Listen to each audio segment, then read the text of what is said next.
Want your entire Windows 11 interface, menus, settings, everything in a different language, not just your keyboard layout? Here's the complete correct way to do it.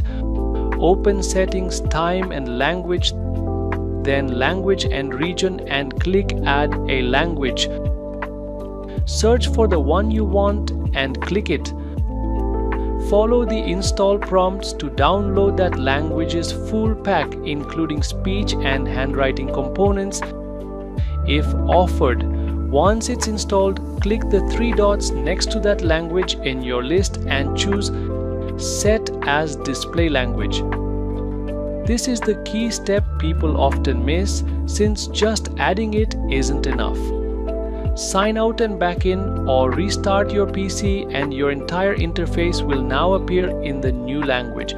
Subscribe to Tactim for more Windows 11 tips.